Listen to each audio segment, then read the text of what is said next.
Lele atau ikan keli adalah sejenis ikan yang hidup di air tawar. Lele mudah dikenali karena tubuhnya yang licin, agak pipih memanjang, serta memiliki kumis yang panjang yang mencuat dari sekitar bagian mulutnya.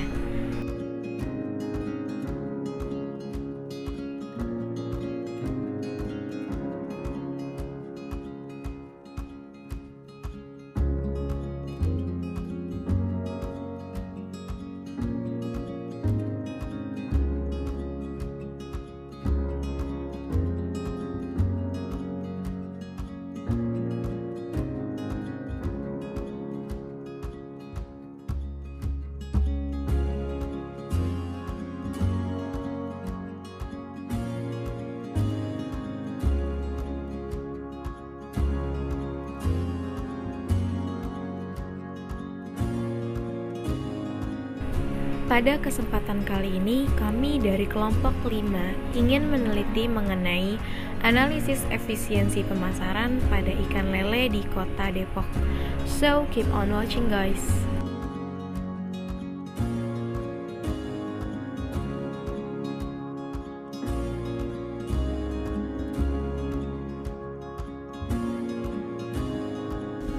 Analisis efisiensi saluran pemasaran menggunakan margin pemasaran, farmer share, dan rasio keuntungan terhadap biaya.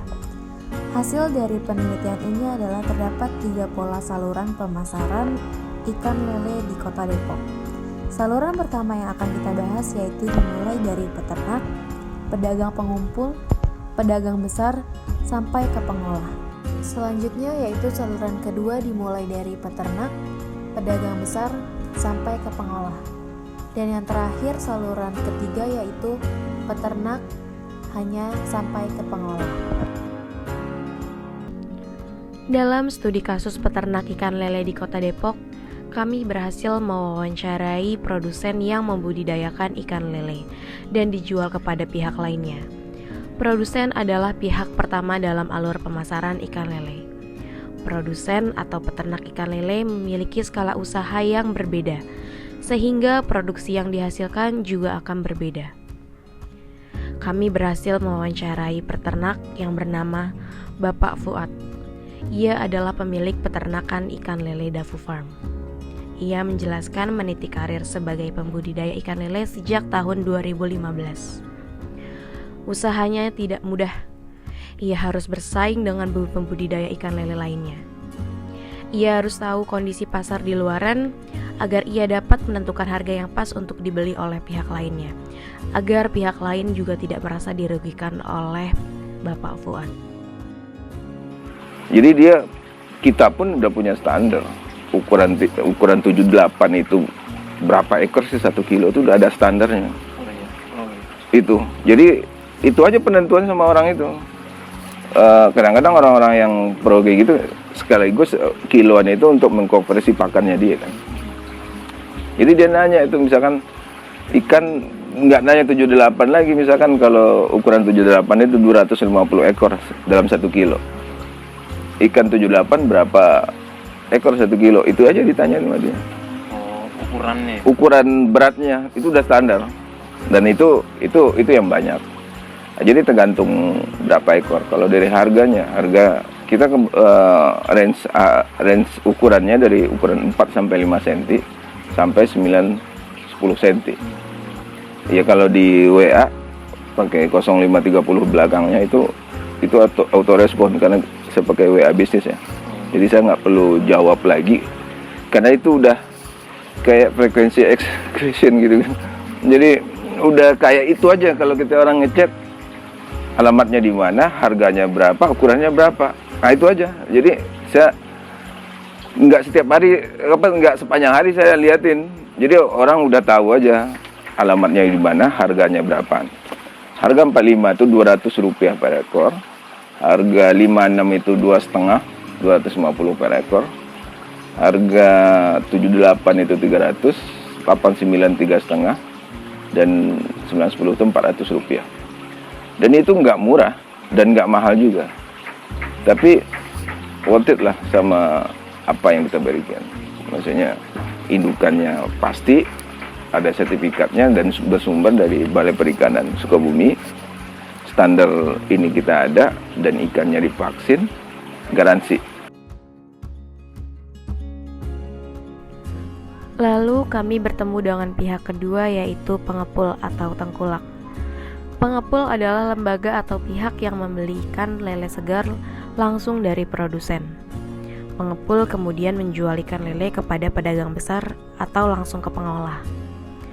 Di sini kami bertemu dengan Pak Kute. Ia adalah seorang pengepul atau tengkulak. Ia biasanya memasarkan ikan lele di pedagang besar dalam jumlah minimal 50 kg. Pak Kute akan menampung ikan lele pada tengah malam sekitaran jam 1 pagi. Kemudian ia akan salurkan ke pedagang besar mulai dari jam 4 subuh. Selanjutnya pihak ketiga, yaitu pedagang besar. Pedagang besar adalah pihak atau lembaga yang melakukan penjualan dalam jumlah kisaran 40 kg. Pedagang besar melakukan penjualan kepada lembaga pemasaran lain, seperti ke pengolah atau konsumen akhir di saluran pemasaran. Pedagang besar biasanya menjadi penentu harga ikan lele di suatu pasar. Di sini kami berhasil mewawancarai Bapak Ardi. Ia sebagai pedagang besar sudah dari tahun 2016. Harga ikan lele yang terus naik membuat Pak Ardi senang, dikarenakan permintaan konsumen akan ikan terus meningkat dari tahun ke tahunnya. Sampai ke pihak terakhir, yaitu pengolah. Kami berhasil mewawancarai Ibu En Kurniasi. Ia mulai mengolah ikan lele semenjak tahun 2012. Ia mengambil ikan lele ke peternak langsung jika ingin memproduksi dalam jumlah skala besar. Namun apabila permintaan sedang sedikit, ia membeli langsung ke pedagang besar. Ia mengolah ikan lele menjadi abon yang ia beri nama abon ikan lele oli. Ia dibantu oleh ibu-ibu PKK di lingkungan rumahnya. Meskipun hanya olahan rumahan, namun keuntungan yang didapatkan sangatlah menjanjikan. Ia mulai memasarkan dari rumah ke rumah sampai ke minimarket daerah Depok. Apalagi rumahnya yang dekat dengan salah satu universitas negeri di kota Depok menjadi peluang yang sangat menguntungkan, karena banyak mahasiswa yang suka dengan abon ikan lelenya. Dari keempat pihak yang sudah ditampilkan, dapat kita buat analisis efisiensi saluran pemasarannya. Dimulai dari saluran pertama, yaitu rantai yang paling terpanjang.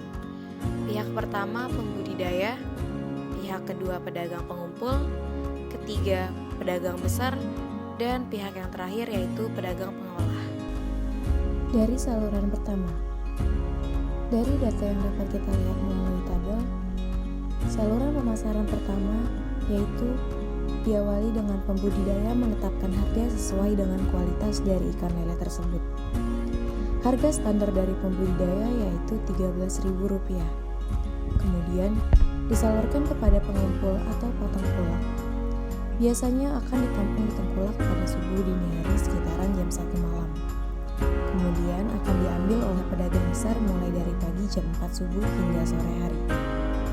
Tengkulak atau pengumpul biasanya mengambil untung sebanyak Rp1.500 per kilo. Kemudian disalurkan kepada pedagang besar yang biasanya mengambil minimal 50 kg.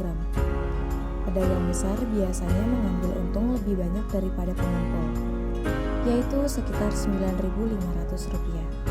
Dengan harga pasaran untuk ikan lele standarnya saat ini yaitu Rp24.000.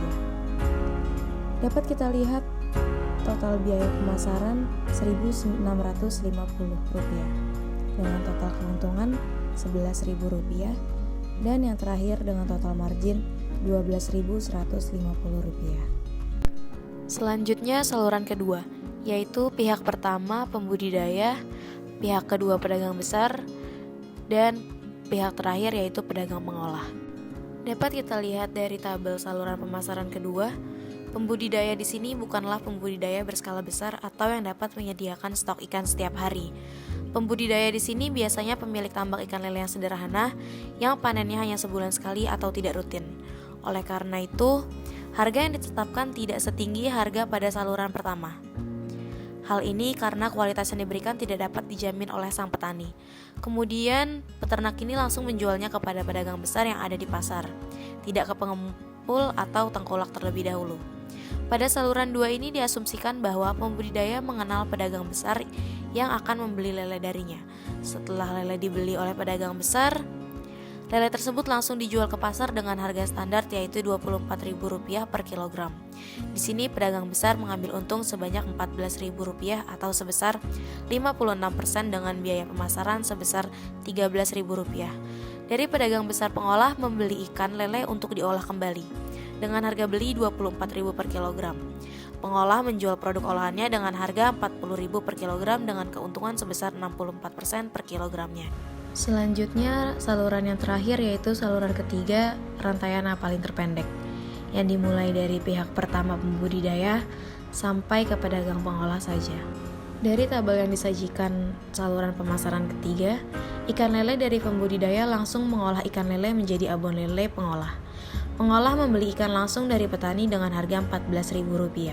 Harga ini lebih tinggi dibandingkan dengan saluran 1 dan 2, dikarenakan pengolah mengambil ikan dengan kualitas yang tinggi, dengan harga Rp14.000.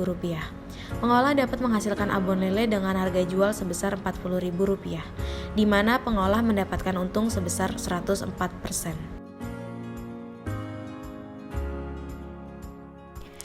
Fungsi lembaga. Dari tabel yang disajikan dapat dilihat bahwa seluruh lembaga pemasaran ikan lele melakukan fungsi pertukaran. Hanya produsen saja yang tidak melakukan fungsi pembelian, karena dialah yang menjadi sentra produksi ikan lele segar. Pengolah dalam hal ini menjual dalam bentuk olahan lele, bukan dalam bentuk lele segar. Fungsi fisik dalam hal ini fungsi transportasi dan penyimpanan. Semua lembaga pemasaran melakukan aktivitas ini, kecuali pengolah atau konsumen akhir. Pengolah tidak melakukan aktivitas ini dikarenakan ikan lele yang ada bukan untuk diperjualbelikan lagi, tetapi untuk konsumsi. Fungsi fasilitas dalam hal ini penanggungan resiko. Hanya pembudidaya melakukan aktivitas ini. Penanggungan resiko maksudnya adalah, jika ada ikan lele yang tidak sesuai kualitasnya, maka dapat dikembalikan ikan lele tersebut atau dikembalikan uang si pembeli. Pada lembaga pengolah tidak melakukan fungsi fasilitas karena telah dilakukan oleh lembaga pemasaran lainnya. Dari ketiga saluran yang sudah kita hitung, dapat kita ketahui farmer share.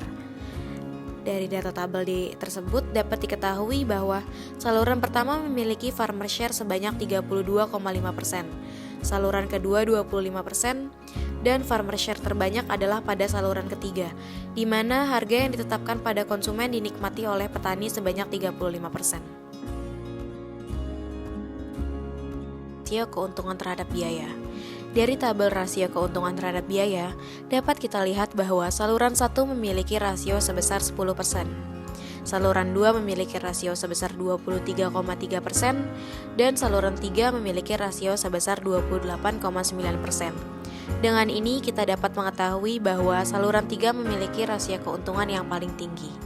Dari video yang dipaparkan sebelum-sebelumnya dapat disimpulkan bahwa saluran pemasaran nomor 3 memiliki tingkat efisiensi paling tinggi, yang disebabkan oleh yang pertama, memiliki jalur yang paling pendek serta memiliki keuntungan yang paling tinggi dengan biaya pemasaran yang rata-rata. Kedua, farmer share tinggi yaitu sebesar 35%, harga yang ditetapkan pada konsumen dinikmati oleh petani atau pembudidaya.